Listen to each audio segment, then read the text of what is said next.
Hey YouTube family, hope you guys are having a great day. I'm finally doing a video where it's not nighttime and there's plenty of good light, so hopefully you guys enjoy this video. Today I'm coming to you with a tutorial video, a walkthrough of Adobe Photoshop Sketch. Now this is something that I use every single day pretty much for all of my personal work and my actual client work as well. I was first introduced to the app really when I was on Adobe Live back in August of 2017 when I was pretty much just thrown into the lion's den of using the app in front of all of the people watching the live stream. Since then, I've been using the app a lot. I use it for all of my sketches, for my client work, and I also use it for any of like my personal drawing time. I usually will use that, or I'll use my sketchbook. But since the Adobe Illustrator draw video did so well, I wanted to go ahead and also do a walkthrough of using Adobe Photoshop Sketch. Now, hopefully you guys enjoy this video. I know it's going to be a little lengthy, but I go through and check out all of the features within Adobe Photoshop Sketch. If there's anything that I might miss that you guys might want to see, please let me know. Please ask down in the show notes. But here we go. First, let's open up Adobe Photoshop Sketch. Now, I use this, as you guys can kind of see on my screen right here, I use Adobe Photoshop Sketch as pretty much exactly what it says in its title, which is a sketchbook. That's the main thing that I use Adobe Photoshop Sketch for. I use it for all my personal projects as well as any of my projects for clients as well.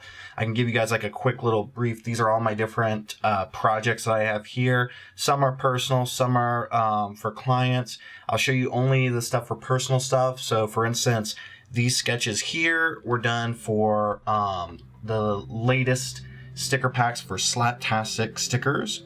I created a bunch of sketches for the actual sticker designs, all within Adobe Photoshop Sketch. But what we're going to be doing today is we're going to be going through and just doing a simple walkthrough of the app. You guys have seen me use the app so many times before, but I never actually went through and created a walkthrough video. So let's get started. We're going to go back out to this project aerial view here. Now, what you have here is, I call these things sketchbooks. They actually call them projects in here. And you can have different projects for that have different like sub pages within them. So down below here at the bottom of the screen, you have three different areas. You have work, discover, and settings. Work is where you're going to have all of your projects, all of your, pages and things like that. Discover, you can actually go in, you can see what other people have created using the app.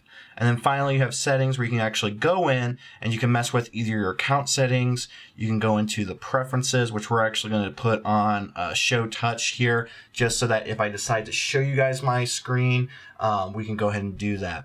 So as like now you guys can see me, I'm going to be going through just to show you the different things. For instance, you can have the toolbar placement on either the left side or the right side. I prefer the left side just because that's also where in Adobe Photoshop and Adobe Illustrator CC, all the tools are on the left. And so that's the reason why I keep mine on the left. You have free canvas rotation. I always keep that on because I always like to turn my canvases and things like that, as you guys can kind of see with me messing with that. And then you have also what I just turned on, which is show touches. So this is great if you're actually creating videos like this, if you want to show people where like your fingers are going, and it's a really cool little feature. And then also you have other ones down here, which is Apple Pencil settings. So you can hit this to set the behaviors of a finger on the canvas versus having the Apple Pencil. So for instance, if I wanted to, I could have it to where I can easily draw with the current brush with my finger.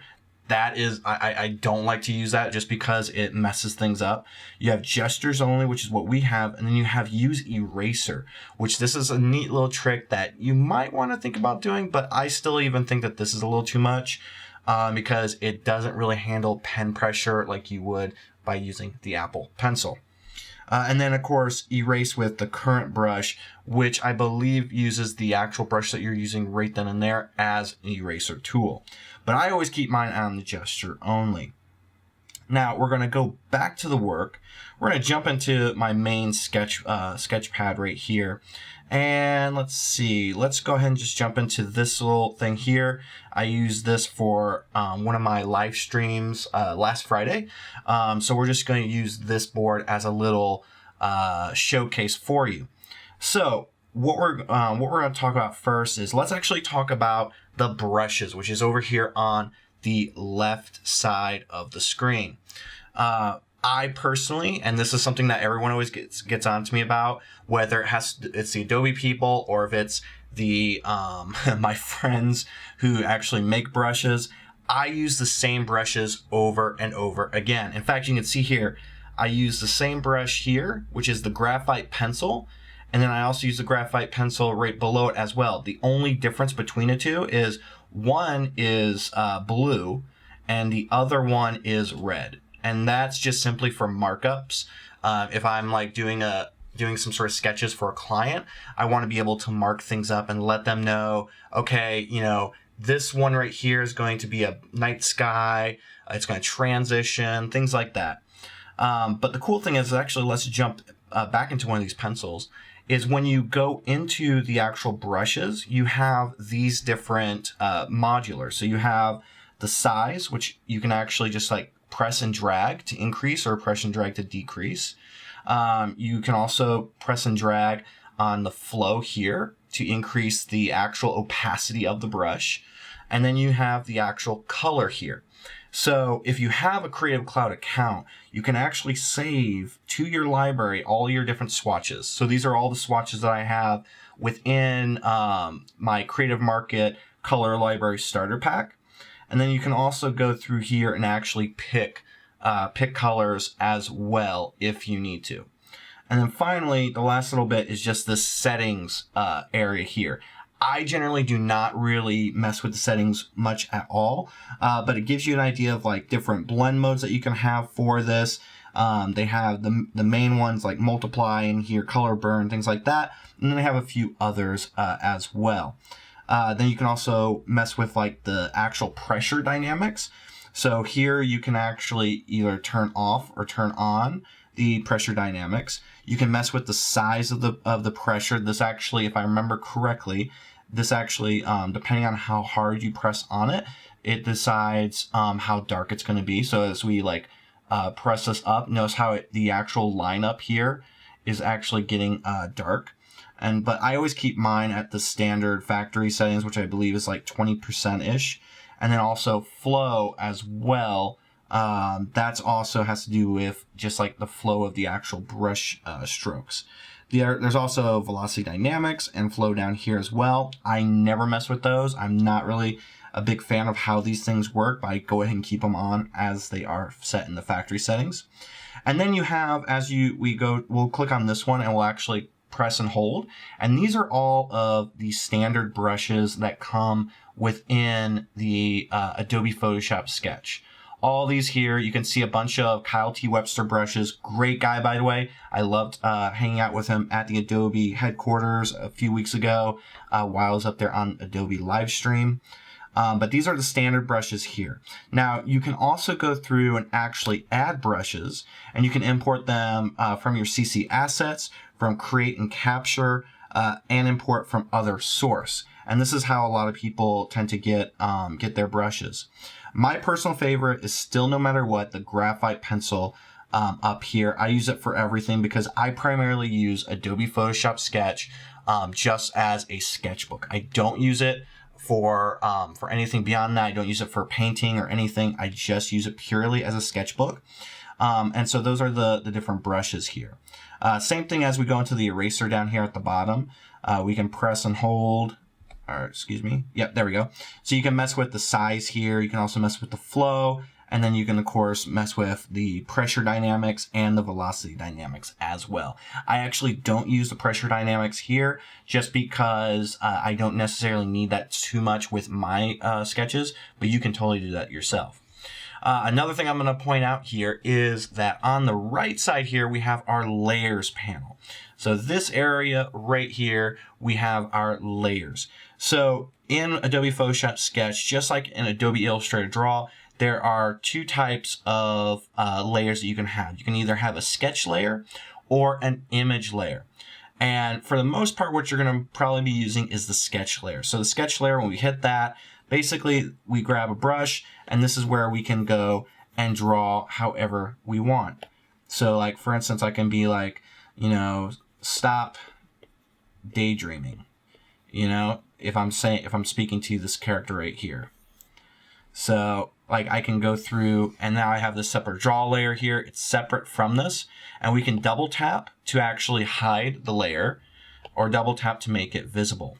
We can also press and hold with our stylus or finger, and we can move the layers just like this. So this is a nice, easy transition to be able to reorganize your layers if you want to have these on different, if you want to have the annotations layer below that. You can also go through and you can go ahead and add an image. So you can either add an image from your iPad, you can take a photo with your iPad, you can go to your actual CC library files, you can go to the marketplace, and you can go to Adobe Stock here in order to get any reference materials and or things that you might need. Like for instance, if you have maybe a vector illustration that you saved from like Adobe Illustrator, and you saved it into your CC library, you can import those from there. Up at the top here, we have the actual undo and redo areas. And then they also have this cool little feature here, which you can actually, you can't really see it. I don't think you can see it. Hold on, let's see. Let's see if we can see this. Yeah. So basically you can click and drag this, and you can notice how the things that I just drew in there are disappearing. And so it's like a timeline undo feature here. I thought this was really cool when I first saw this. Sometimes this does come in handy. The only downside is once you close out, I believe, the app, all of the undo and redo settings completely reset. And so you don't have that functionality of it being saved with the document. But I think that actually helps because that helps to limit the file sizes. The other thing we have here is we have the shapes. So this is really cool. This is a feature that I really, really love. It really comes in handy a lot with very, very detailed sketches and drawings of mine. For instance, like this one here is like a ruler. It's a straight edge that we can actually just like draw with our line right along here, and we'll move this, and you can see now I have this long line here. You can also, depending on what shape you have, so like let's grab a circle, you can do two things here. You can either go and just draw around this, and it will add those drawings to this. It will snap it to this actual shape here. Or you can actually press and hold, and it will stamp a circle every time. So we're just pressing and holding, and we're stamping circles just like that. Then there's also other things here because we have a square, we have a triangle, we have French curves, which I've never used French curves before. I'm not a big fan of them. And you have also polygons. Whoops. You have different polygons you can choose from. Triangle, pentagon, hexagon, star, diamond, all kinds of different ones here. So they give you a lot of great features here for guides, because there are a lot of times where you need to be able to snap to like a line, or maybe if you want to have a perfect circle, it's good to have that so that you can actually create that perfect circle with no problem. We can then go up to here. Whoops. Sorry, I was pressing on the wrong one. This actually hides and shows your layers panel. Believe it or not, I don't really see a reason for that, but it's okay. The cool thing that I wanted to show you is this. So this is actually your export panel here. So you can actually choose to have this file open up in Adobe Illustrator CC or Adobe Photoshop Sketch.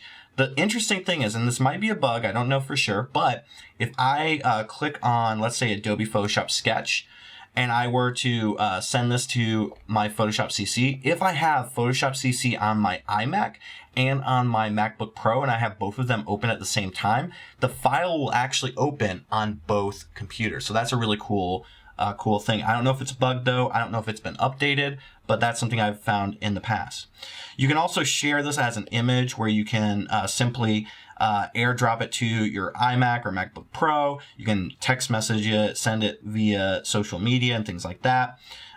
You can also link to a project. So it actually will generate a link that you can then share with a client or someone who might be working with you on this project. And of course, they have other ones like send to Behance, Creative Cloud files as PSD, and so forth and so on. But here's the thing that I really, really love, and that is time-lapse. So we can actually go in here, hit the time-lapse, and we can go and view a time-lapse of these drawings happening in real time. This is really, really cool to be able to see this and show this. I have shown this to clients. They love it. They love to be able to see how a drawing comes about from start to finish. And it's just a really, really cool feature. It may not be the best quality. It may not be high quality, but that's perfectly fine because it really helps to show people who may not have been there when you created a little idea of how you go about creating these things. What I've actually found is that you can actually export these videos to your computer or to your phone or whatever it is. You can then open it up in Adobe Premiere Pro, and you can increase the length of them or decrease the length if you want them to be even faster. So that's a really cool feature. And then really that's about it. You have other settings here where you can actually rotate the canvas depending on just like this here. Oh, and then of course there's also gestures too. So for instance, by pinching or expanding the pinch, you can zoom in and zoom out. You can also take two fingers and rotate, and actually rotate the canvas. I use this feature a lot when I'm trying to get certain details in my drawings and illustrations. So this is a really cool feature. And then you can swipe, then you can, oh, that's actually cool. So I'm swiping right here. Okay. So then you can also, let's say I happen to, draw, a bad mustache on this character, and I'm like, okay, I don't want him to have a mustache. I can then just go and swipe and remove it, or swipe to bring it back. So that's really cool to have these gestures here that you can use within this. That way you don't have to worry about going and moving your hand up or down. You can just swipe it to do that. You can zoom in, you can rotate, all these fun little gestures here really make it a whole lot easier, especially when it comes to the rotate canvas, because in the past you would have to rotate your actual iPad, and if you have it on a stand like I do, that can be a real pain in the butt. So it's really cool just to be able to pinch and then just rotate it just so you can get just the right angle to be able to get what you need to do. All right, and so that is it. Alrighty, everybody, hope you guys had a great time with this video. I know, like I said before, it was a bit lengthy, but that's okay because I wanted to give a nice, thorough, walkthrough of this app. If there's anything I might have missed, if you guys have any questions still after this little walkthrough, please let me know. I know I was trying to go really fast because I was trying to keep the length of the whole video down, and I wanted to try and explain as much as possible of each of the features as I could. I hope you guys enjoyed this video. I do have a couple things that I want to say to you before I leave you, so please stick around. As I've mentioned in the last few videos that I've put out, Creative South is right around the corner. It's actually happening April 12th to the 14th. I will be in Atlanta, Georgia from the 9th to 11th, I think. I am also teaching a workshop at Creative South. So if you guys are going, please, please, please go check it out. Check out the workshop. It's going to be on creating your own characters. So I think you guys might be interested in that. So if you're going to Creative South, definitely go check out the workshop. In addition to that, I am giving away a free pass to Creative South this year. The winner of the giveaway will be announced this Friday on my live stream. I'm going to be choosing one person at random. I'm also choosing some runner-ups just in case the winner might not be able to go to Creative South. Each runner-up will receive a free sticker pack no matter what. So you guys will still get something. The only way to sign up the only way to enter to win this giveaway is just by signing up for my mailing list. That can be through any way via just signing up on my website, signing up for bonus premium content, or by following the link down in the show notes, www.rockyrook.com/CS18. I will be choosing one person at random during the live stream, and that could be you. So please definitely go check that out. If you guys have not signed up for my mailing list yet, go sign up. You won't want to miss out on this potential giveaway. I want to really thank you guys so much before I go. Thank you for, tuning into this video, for subscribing to my channel, for being a part of all of my social media accounts and things like that. I really love all the questions that you guys are always asking me, and I love all the engagement that you guys give. So please, thank you so much for all of that. If you guys ever have any questions, just let me know. Just message me on Instagram, comment down in the down below. However it is, just reach out. I'm always here to help you guys out. And as always, remember to stay passionate, stay positive, and stay creative, everybody.